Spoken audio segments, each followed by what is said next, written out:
Good day and welcome to our first edition of Interface. And to help us move towards this face-off is none other than CARLETTE DeLEON. She is, among other things, an author. She has decided, well, she's going to write a book called The Joys of Parenting. Why this book? Well, it's delighted. This is my first book and the first show, so it's so great. Stress. That's what motivated the book. Stress, yes. Raising children is not easy, and I found that by talking about my experiences and having other parents say, oh yes, that's exactly what we're all going through, it was very helpful. Yes. What's your target market here? Everybody that has a child, that interacts with a child, that wants to have a child so they can prepare for it.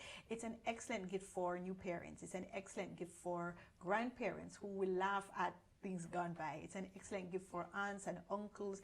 And someone mentioned to me that you might want to buy a shower gift for somebody who you're not particularly close to, but close enough. So you don't want to get them diapers, but this is an option. You can give them something light and funny and appropriate. When did you write this book? When did it hit the market? It was written over the course of 4 years of parenting, you know, a little bit each day. That's how we put it together. And it hit the market just this month. Just this month? Yes. Help me with in terms of the publishing of this book. It took you 4 years to write it. Yes. It's not a big book. No, it's a nice, light and easy read. It was a large topic. But it is a large topic, yes. And you know, when I read parenting books, they were all very intimidating. I was a new mother, and it said, oh, you should be able to do this and you should be able to do that. And I couldn't do any of the things that they were saying. So that was a problem for me. So I wanted to write a book that is light and easy and reassures parents that it's okay to make mistakes. But the idea actually came from Tanya Batson-Savage. I don't know if you're familiar with her. Tanya Batson-Savage is a wonderful author herself and publisher from Blue Banyan Books. And she, through her imprint Blouse and Skirts books, published this adult book. So she's known for books like Paula and Porter's book, right? Sandy Tosh and the Moo Cow, fabulous book for children. And Alison Solomon's book, Airy Morning, which is another great book for children. But this is an adult picture book. It's a picture book for parents. Was a bent towards seeing cartoonish looking. Yeah. It's laced with you know, with images. Yes. Certainly one would think, this for little people are fascinated with images. But take me through the publishing thing. How was it published? Self-published? Oh no, Tanya is the publisher from Blue Banyan, and they've done, this is their 22nd book that they have published. So they've published authors like Olive Senior and many others. So I'm humbled to be in that presence. And Tanya, when she saw the writings on Facebook, she thought, hey, this is good. And we started working on the project. And we put together the witticisms, for lack of a better word. God rest her soul. My mother also helped me pare it down to bring it to where it is today. And then Tanya contacted the graphic artist who brought the vision to life in images, and it was really remarkable. So I never met them until the book was launched. We communicated completely by text, and even as I gave them my words, they gave me back visuals which were like exactly what I was going through. So it was amazing. Good marriage. As it relates to the design, I mean, you know, yes. You get the feeling that you could find this book in anywhere in a toy store or a place for kid book. The quality. Yes, we absolutely went for a high-end kind of a book because, quite frankly, when you have children around, you need to have a sturdy book. Anything too flimsy is just not going to work. And we hope that it appeals not just to our market, but to markets internationally as well. One of the things I like to think about the book, and after you read it, you let me know, is that even though it is my unique experience, it's a universal experience. Someone asked me, oh, it's a book for moms. No, it's a book for dads. It's a book for grandparents. It's a book for anyone that has interaction with children. It is written in such a way that everyone can see themselves going through those experiences as well. This is an expensive book. I don't think so. $1,900 locally, $14.99 for all the ones watching on One Spot Media. Yes. No, what I meant for you. Oh, yes, the publishers. Because the quality is second to none as it relates to books for kids or about kids. This time it's about parents. But it is, the first thing I saw was like, okay, All right, it matches up international standard. Hopefully that reflects my values as well, because we don't do things cheap. There you go. I put it to you though. You say after I've read the book, you know, I've read the book. Excellent, thank you. And Did you laugh? I hope you laughed. oh yeah, Even if you didn't laugh, say it, because we're live on air. I smiled at some points because there was a lot of memories there for me as well. Exactly. But I got the sense though that the book was for people who are at a certain socioeconomic group. You think so? Yeah, I'll tell you why I think so. Please. The 4-inch high heel, pulling the bag at the same time, and sleepovers. Yes. I would like to think that some aspects of that are universal. So certainly corporate moms may be in 4-inch high heels, but other moms are also wearing high heels for a whole variety of other things. You know, the message of that particular one, I think it was number 4 or 5 in the book, is that juggling children is hard. Any parent that cares about their child and also cares about themselves probably has a lot to do. It's not as easy as, you know, dedicating yourself completely to your child. There are other things that are happening as well. Yes. Let's start with number 1. Yes. Forgive me, Father, for I have sinned. It has been too long since my last confession. What you're confessing about here? I am confessing that I enjoyed myself. Now, as a parent, you know that children can be consuming, and I found that often I'm just so focused on them that I'm not focused on myself. So in that one, I talk about how wonderful it was that he was at a sleepover and I got to watch TV. I mean, I don't get to watch TV. My friends, my single friends and my friends with children who are older, they are watching movies and series and JNN, and I find it very difficult to watch anything that isn't child-driven. Yes. You know. You know, as we pick up on that, and you say that the child consumes, one of the things that I think mothers should look out for is how they keep themselves, because then the child makes them have on all kind of things, and the detail is no longer there. Is that a real reality? No problem. There's a mother that I love, Tammy Chin, of course, you know, she just had another one. Okay. And I remember one day she had a post about how she's wearing active wear to drop her kids to school, and people might think she's going to the gym, but she's just too tired to put on anything else. That is reality right there, you know. But the important thing is that even though that may be today, that should not necessarily be tomorrow. Maybe that was last week, but that should be today.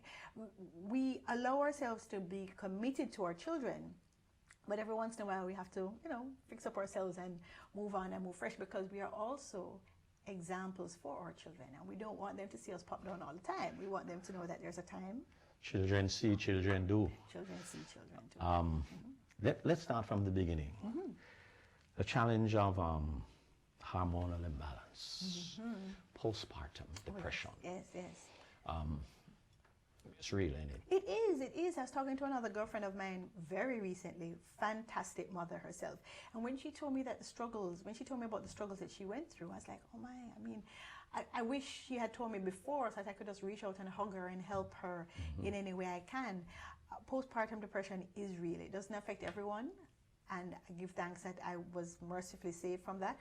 But we shouldn't discount it either. You know, we have a perception in Jamaica that, man, you're fine, man. You just need to, you know. But it's not like that. We really need to pull up our socks and address it. Describe postpartum depression for me. Let's just, you know, we're assuming here that people know it's post, it's after. Right. Partum, birth. And it doesn't have to be immediately after. That's another thing that I found out. So it may be that the day you take the baby home, you start to feel it. It may be a year later you start to feel it. And what I've been told by my friends that have experienced it is that you have a feeling of worthlessness. You have a feeling of not being able to manage. You have a feeling of just can't believe that you are in this situation and there's nothing you can do to make it better.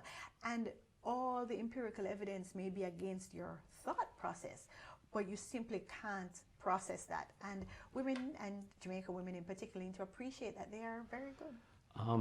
Thus the need for great support. Yes, yes, support So, is. so since you wrote a book, Yes. how was your support system? My What was support it like? system was fantastic. Thank you so much for asking. I have a village. I am blessed by the Most High God in that I have a village. My child has 5 godparents, right? The church had said There something ought to me be about- one God, you know. Yeah, one God, but many godparents. And in addition to the godparents, my child has a number of aunties and uncles that are very close to me, and they have been helpful. Paula Ann Porter, who I mentioned before, has been fantastic. You know, she has 4. Oh, yes. She's great. Yes. And as a mother in media, you know, I was able to look up to her as a mother in media myself and learn from her. Sharon Schroeder, who you would know as Yes, well, a mother of 2 great boys. She's a fantastic friend of mine, one of the godparents and a best friend. She helped me all along the way. So having a village is critically important. I can't imagine what it would be like to be a parent and not having all of those parents around. I didn't have grandparents. I mean, I do. I love you, Daddy. I really do. But the grandparents in my life, both the maternal and the paternal, yeah, they weren't there for they wouldn't have been best for like the diaper changing and the bathing and that kind of thing. Anybody who knows my dad, and I love him to death, knows that perhaps he would be more likely to give the child a shot of rum than a milk bottle. So, you know, I didn't have that kind of grandparental support, but I did still have the grandparents there to guide me in terms of morals and values and how best to raise my child. The And village that's is important. certainly important for somebody who might be going through postpartum Absolutely. depression. Take away that baby from them sometimes. Yes. Because, but I'm hearing from a voice of God in my ear that says, take a break from Interface. We'll be right back.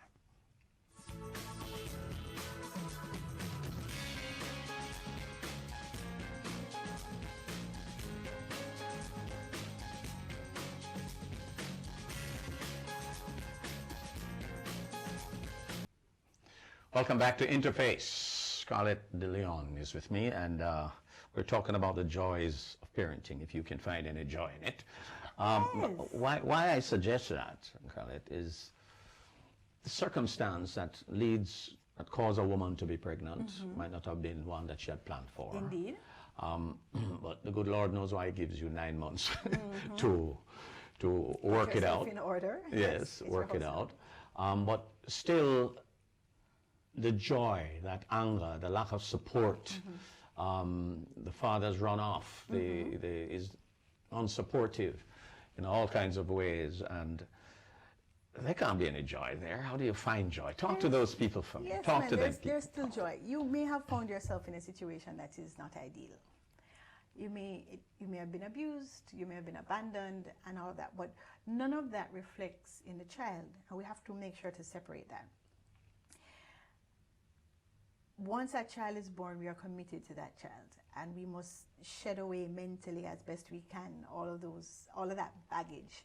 And if you don't have a close village, find one. I mean, the reality of the situation is it's not easy. I'm not making light of it, but you can find help if you go looking for it. There are a number of places that are offering help to women, like the Women's Center and hospitals and such, that are excellent in that regard. So don't shun it. Don't let pride make you shun help, which is something that I did for a long time, actually, until I realized, this thing not easy.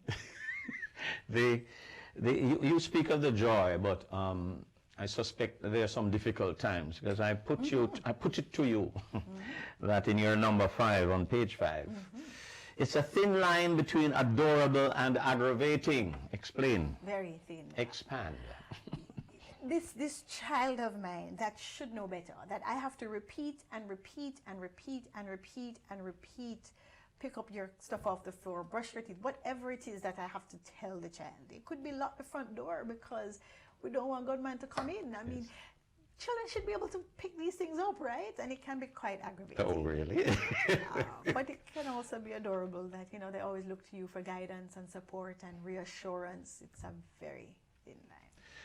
That thin line, and the children will push it. They will push it and get across the line. Watch Especially your boy reaction. Pitney. Yes. I didn't understand how different children were. Boy Pitney and girl Pitney are 2 different Pitney. Oh, yes. Oh, yes. The use of the strap. Are you a parent who believes that a child should be Spanked. Yes. I'm a parent who believes that it might be a necessary tool. Yes, I am for that. So I have my beautiful boy, and he's fantastic, and I love him. And I found myself in situations where he was just being naughty, and I did all the nice, dare I say, uptown things like the timeouts and all of send him to a corner and, you know, Take away his take away favorite his- toy. take away- right, which in Yes. this case is an iPad and all. I did all of that, and I wasn't seeing results. So I must admit I have spanked my child. I got a ruler, and I discussed with him why it is that I was spanking him, usually as tears roll down his eyes. And I would strike him 3 times firmly on his bottom, and it worked. Afterwards, with no anger in me, I would do this. Yes. Afterwards, Well, I would hold on, say that again. with no anger in me, which is very important. Of course, you know, you and I are from a generation where Yes. your parents would have just lash you with anything them could have get. That I am not for. I'm strongly against that. And I had done that much to the chagrin of my son's pediatrician. Let me put in a shameless plug. Yes. Fantasticest pediatrician in the whole wide world, Dr. Lisa Franklin Banton from We Are Kids. I love you to death. You are so good. I did it, I think, maybe 3 times in a year, just when he was turning 4 or 5, thereabouts. Yes. And then after that, the threat of it had a big impact. Do you want me to spank you? And he would fall in line. And then now at 7, I don't do it at all because it's not necessary. I found that for me and my situation, doing it in what I hope is a responsible way was good. But I acknowledge that some boy people are not like that. There's some people who still disagree with you. Yes, yes. They will say that you could easily scar this person, and it is negative reinforcement. And what you should do is say, do this instead. Yes, yes. And I tried, it didn't work. I'm not saying I didn't try. And the thing is, every child is unique. So what works for some parents don't work for others. I have a girlfriend who has 4 children, including 2 boys, and she's never spanked her children in life. I'm like, that's good for you. That did not work for me. But I want to reiterate, without the anger. I'm hoping that in doing it in a punish, because life has consequences, right? We need to not expect that our kids don't realize that. Life has consequences, and we're not removing consequences from children. Sometimes those consequences are harsh, but those consequences should be proportionate, they should be related, and they should never be done in anger. I put another one to you, Yes. sleepovers. Yes. When you were happy, you were able to do what you Yes. have. Do you know there are serious dangers with sleepovers? Yes, yes, yes, yes. Yeah, tell me about them. Yes, you know, I remember when news broke about Michael Jackson having sleepovers, and I was like, But I would imagine that responsible parents would ensure that any sleepover environment is an environment that they're familiar with. So again, in my case, I've had my son's friend sleep over at our house, and I've had my son sleep over at someone else's house. And in every case, the person, the other family is a family that I have known for years, if not generations. There has been a lot of interaction before the sleepover. We have been to each other's house, we've been to birthday parties, we've been to dinner, we've been all of these things. You see the house. You're not going to have your child sleep over in a house that you've never seen before, right? And it might not necessarily be sleepover, because what I'm trying to do is generalize this thing. It might be a stayover for a couple hours. For a couple of hours, yes. But you are saying that we need to ensure that we know the place where But we know the children place. And by the way, I think these things are good, especially in my case where my son is very attached to me. It's important for me to let him experience other households, other cultures, still in the broader Jamaican culture, but a different culture from our house culture, for him to learn, for him to grow. So I absolutely advocate sleepovers, stayovers, and that kind of things, play dates. But it's not like, oh, you're taking a picnic, great, thank Jesus. It is, oh, yes, we know each other. We've known each other for 2 years. I have seen your children, your household, and everything. Yes. Yes. The antisocial behaviors sometimes are very well picked up there. And of course, you then put the management of your child and the values that you have elsewhere. And if, lo and behold, if them ever go somewhere where they like, because of them free up. Yes, Yes, they Which is possible. But it's all about, so a great story I have. My mother wouldn't allow me to watch Lace. You may be old enough to remember the movie Lace, about 3 girls who were abused and then they came back and killed their abuser. Yes. It was a miniseries at the time. This was early 80s when miniseries were popular, and it was the thing. And all my girlfriends got to see it, and not me. My mother's like, that's not coming into our house, because they were strict in that regard. Yes. I went to my friend's house, family, friends that we knew for years and years and years, and you know, a good environment. I Yes. spent a lot of time there, but they could watch it. Yes. And you know, even at 8 years old, I didn't watch the movie to this day. I don't know why I haven't watched the movie, but I have not watched that movie because my mother said no. Yes, you hear the voice. And yes, I in hear your the head. voice in my head all the time. Yes, you know? yes, yes. So yes, when you go to other environments, you free up.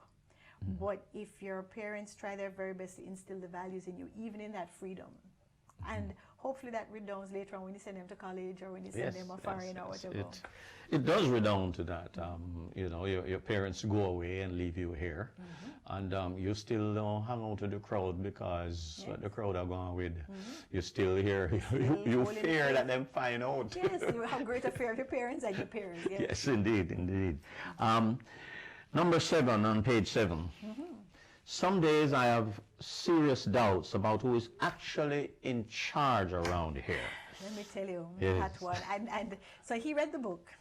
He got it the other day and he read it and he's like, I don't agree with this one, Mommy. And I'm like, that's because you are the son. All no, you're going like you judge. No, I mean, he obviously, I would like to think that I'm in charge, right? Yes. I'm in charge of my household. But he is a very assertive young man, you know, and that's a good thing. I'm glad that he's growing up in a way that he respects his mom, but at the same time, not everything he accepts as gospel. He questions and he challenges me all the time.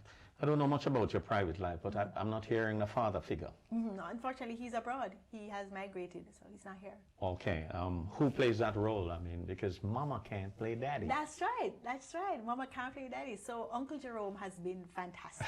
Okay. He does the school pickup sometimes and has that, you know, that very manly father figure. They ride the bicycle, they get together, and the relationship that I see between a boy and an adult male is very different from his mother. Indeed. And in fact, with other people, because with me, he's always huggy, and you know, Yes. this. And sometimes I wonder, and then I go to school, and I sneak and I watch, and his interaction with his friends and everybody else is very bold, but not with Mommy. With Mommy, it's like, Mommy, that is the mommy is a soft one. oh my gosh, Yes. I am so soft. Let's speak about the in-charge business, because very often I see how people raise their kids, and they will tell the kid, move that. The kid don't move it. You're not going to move that. Kid don't move it. And they wait until they are at wit's end before they come at the child, and the child then hears a difference in the voice. Yes. And says, here goes a fire, I want to be out of here. Speak to me about how you deal with the commands and how you get behavior to go how you want it to Yes, go. yes. That voice is very important, yes, and they know when that voice comes out that I'm no longer joking, you better move your butt voice. Yes. And it's not every time, eh? Some days you're tired and it does not happen. But in a perfect world, I don't generally say move that. I generally say it's time for us to get ready for bed, and so it's necessary for you to put your cup in the sink. So it's not move that. It's explaining to him why the activity is necessary and how it fits into the household. And yeah, like I said, sometimes I'm tired and it really just move that with the parent voice. But I try my very best to give him that information. Unfortunately, or fortunately, when I say move that, he'll question me, no. And recently I went through a very difficult time when he was questioning me all the time, and I'm like, you are challenging my authority. And we sat down even at 7 and had a frank conversation, and it's because he's used to me providing context for him all the time that when he doesn't get it, he's like, no, let's talk about this. Let's find out why you're asking me to do that. You know? Boy is destined to be a lawyer. Yes. We're going to take another break on Interface. We'll be right back. Yeah.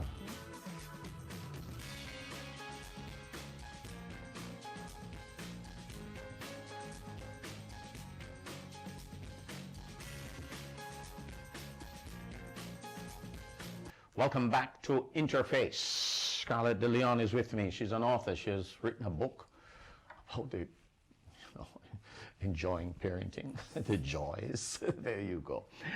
But as it relates to parenting, and in the case you have a boy child, Yes. to what extent you tell him to come out of the kitchen? To what extent it's okay for him not to wash the dishes? To what extent that you're preparing to play this male role and not preparing him not to be dependent on the female? Yes, yes. He absolutely should not be dependent on anyone, male, female, or even his mom. Yeah. So as he grows and I recognize his abilities, I do encourage him to do things. So he takes out the garbage, he does help with the dishes, he does help in the kitchen. In fact, he's a big fan of cooking, so that's great. But with some restrictions, I was talking to, yes, another girlfriend. I tell you about this village that I have. Yes. And her son, her young son, can make pancakes. No, I'll have my son in the kitchen, but I'm not having him near a stove. Maybe I'm a little more worried about that. But absolutely, he needs to be able to learn to take care of himself and others.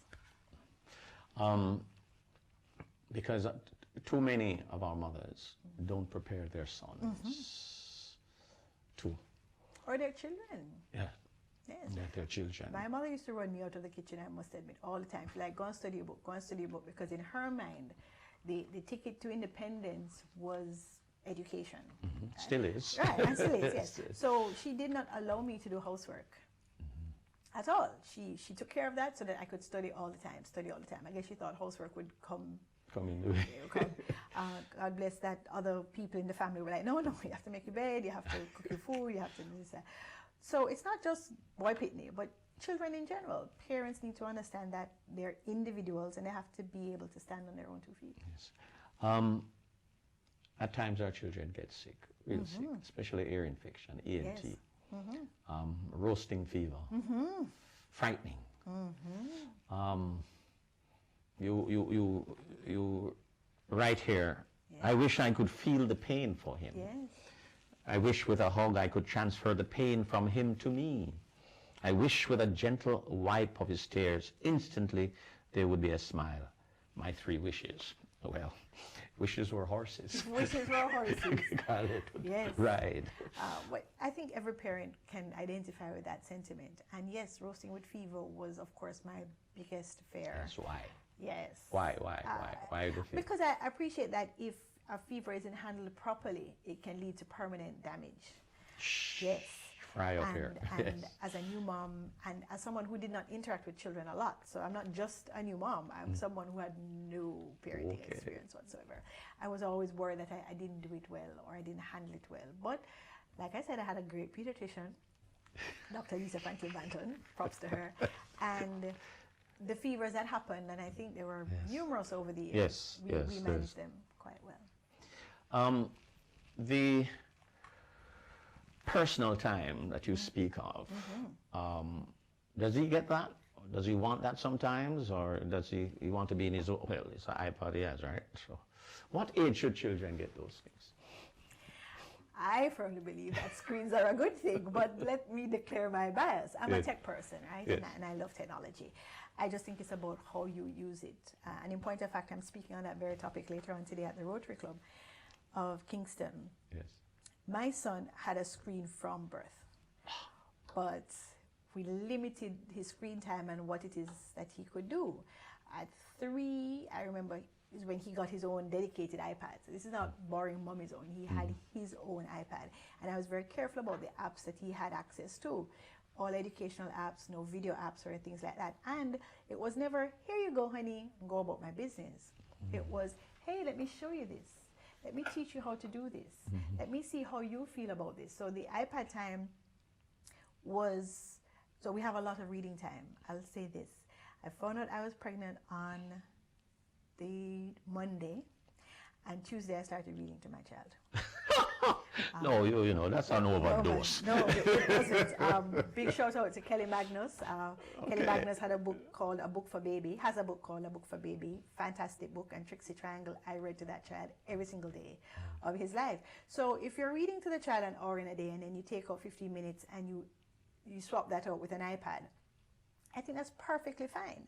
because it reinforces that it's an interactive device and this is a way you learn. What is not good is just replacing the TV with an iPad and they just sit down there like zombies going. Yes, yes, yes. That's what I do. In other words, you monitor to keep out the devil. Yes, and which is very important. On that specific note, if I might add, he does get to watch YouTube videos from time to time. And I monitor those YouTube videos. I firmly advocate children should not use headphones. The only time you allow your child to use headphones or earphones is when maybe you're going out into public and you don't want to disturb other people. But in the house, never headphones. So Why? because you want to hear what they're listening to. You need to be careful. So he was listening to a video from a church channel that I watched the videos, I read the background and such, and I approved and I thought it was great. Because I'm a church person. I'm listening to the videos, I'm maybe washing the dishes and I'm hearing the videos as he's watching it. One that I didn't see, but that's fine because I vetted the channel. Yes, and yes, I watched yes. a number of the videos and I Yes. was sure that this was okay. And they said something that I absolutely disagree with from my personal faith. And I had to stop it right away. Now, even though I thought I did my due diligence, your due diligence isn't one time and done. You have to be there all the time. And I was able to stop that video. I was able to have a discussion with him. Well, honey, we don't believe that. And for those who believe it, fine with them. But I'm saying that's not our reality. Yes. And then I blocked that particular video, but not the channel, because overall it was good. You really have to be there for them all the time. Here comes a big one now. You mentioned in the book somewhere, I don't remember the number, but there's a time you started asking all kind of questions, where this come from Yes. and where that come from, like most normal healthy children Really? do. But missing in this book is the question that I thought you would have asked. Which is? When I get in a baby sister. Oh my gosh, yes. I worried about that. I never got asked that question once. Really? Can you imagine? I hope he sees this. Yes. He watched the replay. Because this is going to be on YouTube and it's going to be on Facebook. Yes. So I never got asked that question once. And here's how that worked. yes. Even though he is our only child for both his father and myself, he has a brother and he has a sister. Okay. So, Quote unquote. yes, Okay. my girlfriend, who I became very close to, another, I'll tell you, my village Your is community. huge. Yes. So let me big up Carrie Ann and Tayo Miller. Their son, who is the same age as my son, became brothers. That's how they referred to each other. They were best Yes, friends, but yes. they called each other brothers since they were 2. Mm. So he never felt like he needed a brother. In his mind, his brother just lived in a different house. And I have another girlfriend, Diane and Mark Thompson. They're fantastic people. Their daughter became like a surrogate daughter for my son. So he has an older sister and a brother, like a twin brother. So when he reaches a little older age and realize that certain things don't square up. Yes. Now I am asking you, not him. No, and he's fine with it. No, he doesn't want me to have another child because he wants all the mommy attention and he doesn't want to share it. So Well, I'm going to prod you. Would you have another child? I would love one. I would love one. I think children are fantastic. God, It's this the best woman is thing I so ever did. effervescent. I feel wonderful to be a parent. I always wanted two boys. I mean, props to girls and everything, but boys rock. And I said it without apology, boys rock. I love this. So I would have You know gone you're a for little sons. different from. I know. Because most ladies want a girl so they can fix her up I like a love baby boys. doll. No. I like running on. One of the great things about having a boy, I could just throw him in the car and not really have to worry. Did that sound bad? I'm so sorry, but it's true. Little girl, you have to dress her up. Yeah, you have to make sure the bloomers match the slippers. You have to do the hair thing, and my son and I would do road, as they say, and it's fantastic. And 2 brothers that I admire very much are Sean Paul and Jason Henriquez. They have such a love for each other, and you know they're not far apart. They look after each other. They love their mother. They cuss each other, and Yes. just having 2 boys is a remarkable thing, I think. So that's what I wanted. But I'm happy with my one. Honey, if you see this later, don't worry. I'll let you stay away. One is good. What do you want to be when him grow big? As of this week, As of this? As of this week, he is looking to be an aeronautical engineer Okay. on some sort of SpaceX mission. And I say this week because previously he wanted to be an astronaut. Okay. He wanted to travel into space. However, having done his research, he realizes that it's not It's a bottleneck. the safest profession in the world. No, he's not worried about that. He's concerned about the errors that lead to deaths. Okay. So okay. he was very cognizant of that. So now he just wants to build the rocket. So that's what he's doing this week. All right, and we're going to take another break, you see? And when we come back, that's a personal side now that we're going to get into. Who is this woman to come and talk about the joys of parenting? We'll be right back on Interface.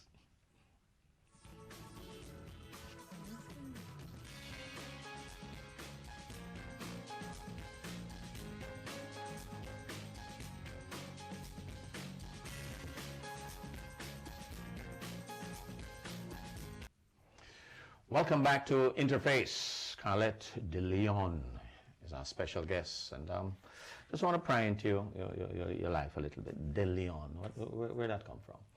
DeLEON. And I DeLEON. like how you pronounce it, yes. We believe that we are the descendants of Ponce de Leon, who sailed to the Caribbean to try and find the Fountain of Youth in Puerto Rico. And of course, it was not there, and he landed here in Jamaica. And I believe Ainsley Henriquez will correct me if I'm wrong, fantastic historian. He was a large property owner in Jamaica. In fact, he owned Kingston at one point in time. Was he a slave owner? Probably. Let's get to it, you know. Probably. The poor little girls like you would. Yeah. Yes. Probably. All right. I want to know what prepared you for this program. You know, meaning from you were born. Yes. Where were you born? Right here in Kingston. I love Kingston, Jamaica. It's fantastic. My mother was in broadcasting as well. She worked with JBC before I was born, and then with Jamal. So I used to get picked up from school by Chicken, and I used to hang out with Donovan in the edit suite until it was time to be picked up. So I've been here. You're born in media. Yes, literally born in media. Okay, you must have heard some of the sound bites while you were in the summer. And you were brought up with what kind of values? I think very strict values. My parents were fortunate. C.D. Alexander from Grace Kennedy had helped my father buy a supermarket. So we had a small business that both my parents toiled in every day, and every day after school I had to go and work in the supermarket as well. From 4 years old I was packing shelves, and there's nothing in that supermarket that I couldn't do, from packing the shelves to cashing the goods to driving the truck. Entrepreneur.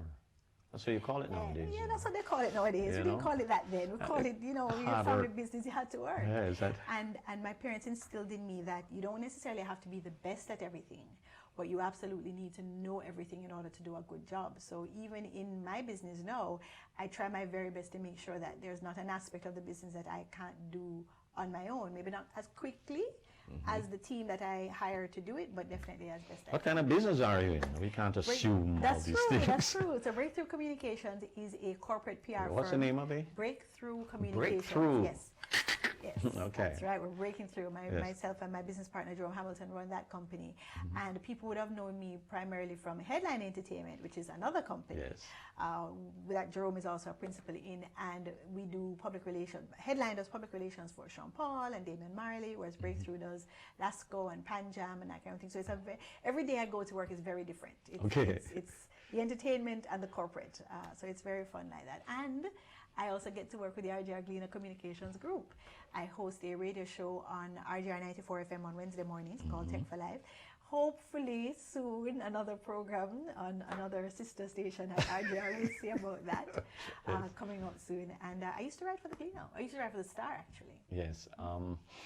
So early in life, when they would ask you what you want to be when you grow big, what was their answer? I think at the time when I was younger, I said advertising. I remember always looking in the mirror and coming up with lines for toothpaste on how to sell it and that kind of a thing. I must admit, I'm not into advertising. It's fantastic. It's great. But I've found that public relations has been the field that I've gone to. You can tell I love chat, so it works out pretty well. The school. Sunday school, church, Yes. and the primary high. Yes. Yes, tell me So all I about went those. to The the education. fantastic Vaz Preparatory School. Never heard of it. Never heard of that very good school. Vaz Preparatory School was, because my parents both worked downtown, so it was very convenient before we moved out to Linstead. Okay. And then I went to Campion College, excellent school as well. I've heard of it. I should hope so. Yes. When I attended Campion, we lived in Linstead, so I had to get up 4:30 in the morning and travel from Linstead to Kingston, 32 miles every day. Sometimes over the hill, Sligoville, sometimes around the hill with Barry, depending on whether or not River Road happened to have been open that day of the week. And Campion was a remarkable experience for me. And then I left Campion at 5th form and went straight to CAST. Okay. Which was a bit of a challenge because you don't usually get into tertiary institutions without 6th form or without A levels or that kind of a thing. But I did an interview and they determined that I was worthy, and I'm grateful. So you talk them into it. Yeah, I'm just using your thing that you talk a lot. So I finished CAST at 19 and started working, and I've been working in communications ever since. Yes. Okay. You went to which primary school and prep school? You high school? You leaving all those things? You know, Yes, because I didn't go to primary school. I went to Vaz Prep and then Campion. So no school before Vaz? No, back then Vaz was where you started. Okay. Not like no. My son went started school at 1 and walking. He started school, right? Not daycare. But back then, you didn't send your kids to school until 4 or 5. Eh? That's correct. Yes. And then we will search. So the church thing now, which I hear you talk about. You're a religious lady. And Yes. Where that come from? Currently, I go to St. Luke's right here in Crossroads. Well, yes, up the road. Up the road. Yes, with Father. We're at 7 North Street. Right, Yes. With Father Pat, which is great. I used to go to church in Linstead at Holy Trinity, and I love the Holy Trinity family. What that means? Catholic, Anglican? Anglican. You're As an Anglican. altar girl, so definitely. You're a who? Altar girl. Or altar girl. Right, so I couldn't be Catholic. Which means that I used to wear my cassock and surplice and, carry the blood and body of Jesus Christ to the altar and help the priest and all of that. Yes. And then I moved to Kingston and it all went to, I don't want to say hell, but you move away from family, you free up and you take a few freedoms. But eventually I came right back. To your moorings. Yes, indeed. Help me with some situation. We have, what bothers you most as it relates to family? Because they have defined family in so many ways. Nuclear, visiting father. What's your concern about family? I do have serious concerns about family. I grew up in a nuclear family, and I wish I could have provided that for my son as well. Circumstances didn't work out that way, but I certainly strive to make that experience for him as best I can with the situation. It's not, oh, well, it's a different kind of family, so I just accept it. No, I'm trying to create that nuclear family because when it's done right, it is excellent. I do believe that individuals have a responsibility to children. So you have a responsibility yourself, this is true, but when you're responsible for another adult, another person, you have to consider that. Where it is that you work, who is it that you date, how is it that you raise them, all of those things are important, and you can't just dismiss them because you're saying, oh, well, I have to look out for myself first. It doesn't work that way when you're a parent. Okay, there's another topic I want to push at you. There's a debate going on now about the use of words. Yes. The so-called bad words that should free up. Artists can say anything on stage because words are not bad. What say you on that? Words are not bad. I'm going to give you that. I do believe that there's a time and place for everything. Do I think that artists should be able to curse on stage at an event that is age appropriate? Yes, actually I do. And I've gone to great lengths to defend that right, but not everywhere. So if you have a stage show that is happening at 10 o'clock at night and it is being marketed for adults and 3 men want to go up on stage and curse every piece of fabric that they want to curse, fine. I understood that's what the event is about. But when I'm driving down the street in the middle of the day and there's a taxi blaring loud music with the most offensive language at a time that it is, even in halfway through when you see all the kids walking across to get to the bus stop, I think that's wrong. I do think that there's a time and place for everything, and that the use of what we culturally call bad language is only appropriate at certain times, but shouldn't be criminalized either. In other words, you can go to the event, but don't bring the event to me in my personal space. I would say, yes, you can have it at the event, but in certain shared spaces. It's not about my personal space, because I have dominion over my personal space, and that stuff does not play in my house, just as my parents didn't allow it played in their house either. But in those shared spaces, when we are in Halfway Tree, when we are at Hope Gardens and places like that, those shared spaces, we need to all respect each other. I read this for you. Sometimes, back to your book, huh? Back to your book. Thank you. Joys of Parenting. With joy. And it's the last 42 on page 31. Sometimes it's so hard, I feel like crying. So many things to do. So many decisions to make.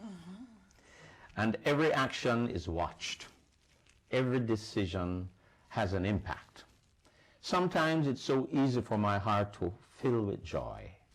So many things he can do. So many questions he asks.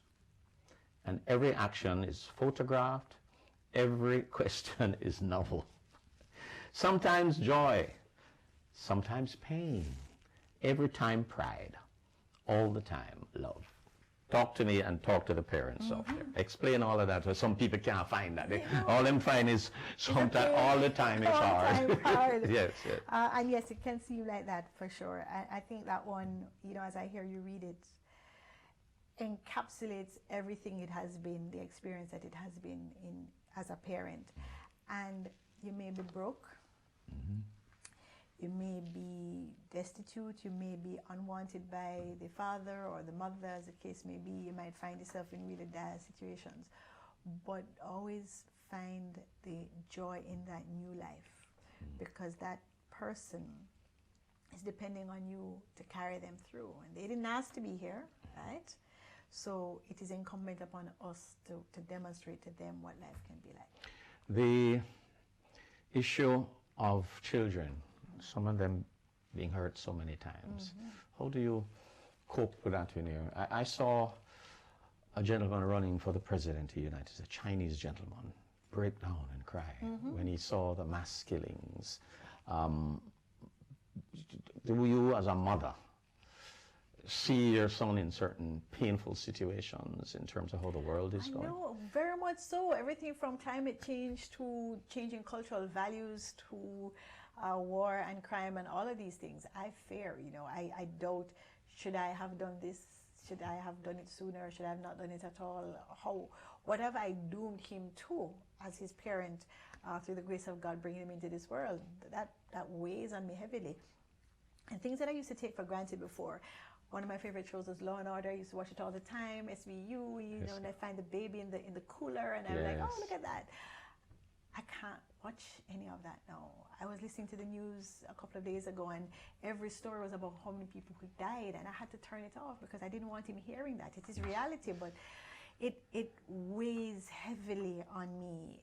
And a good friend of mine, Tanya, said to me that eagles perch. That's really the best advice. Yes, we go down, we feel sad, we experience sorrow, but we must rise again. We can't allow ourselves to live in that space. And I know it's not easy to get out when you're in it, but you always have to take your mind away from it. And where your mind goes, your circumstances will eventually follow. On a related area, the issue of crime in Jamaica, and it's 800 people dead so far this year, and 1% increase in murders. And will you run away? That's an excellent question, because prior to recently, I said, no way. There is no way I would leave this country. My parents are my only relatives in Jamaica. Every other relative lives abroad. I understand that fully. Like many Jamaicans. Yes. And so it's relatively easy for me. I can say, hey, can you file for me? You know, I'm blessed like that. But I always said, no, I wanted to stay here. No. I can't say, I cannot sit here and say definitively I'm never leaving Jamaica. I can't. Also, too, because if my son flies to Mars, I may have to move closer to the space station. But I would like to believe that my heart, my soul, my money, my everything is still largely invested in Jamaica, but I wouldn't put my head on a chopping block and say What never. changed then? Having a child and the reality of the fact that there are different, I won't say better, different opportunities in some far-flung locations, and I have to be mindful of that. I have some other things to consider, because as the last person standing here now in Jamaica for my entire family, I also feel an anchor that I need to be here in case they want to come back, or if they case they need something, and somebody has to stay. If we all leave, who's going to look after the place? That's right. So I'm not inclined to leave, but I cannot say, I couldn't put my hand on the Bible and say, no, man. With nah, any you surety. While we look at that, so it's, this is your first book. Yes. And so far, your only book. Yes, yes. So, where do we go from here? Joys of grandparenting. The joys of grandparenting. Yes, a friend of mine asked me, Candice Knight, fabulous girl, you see how many names I dropped, because these people are so good to me and I have to give them thanks. She asked me, how come I didn't write a PR book first, since I'm well known in PR? And I'm like, you know, I do have one put down somewhere, but I was happy to come with this as a first book, because as much as I love communications, my life is not PR or media or any of those things. All right, let's go for the shameless plug now. Where do we find Joys of Parenting? Joys of Parenting is available in bookshops all across the island. I'm going to recommend that you stop by Bookophilia as one of the best places to pick up a copy of this book. It is $1,900 here in Jamaica, but if you're buying it online, you can always go to the website, CARLETTE.DeLEON.com, and you can find a link to buy it online or to buy it on Amazon. And that was a paid announcement. Oh, you do it so smoothly. The Joys of Parenting. I suspect one day she'll talk about the joys of being in the media. Yes. And that's the program for you today, Interface. Until next week, Michael Sharp saying, pleasant viewing.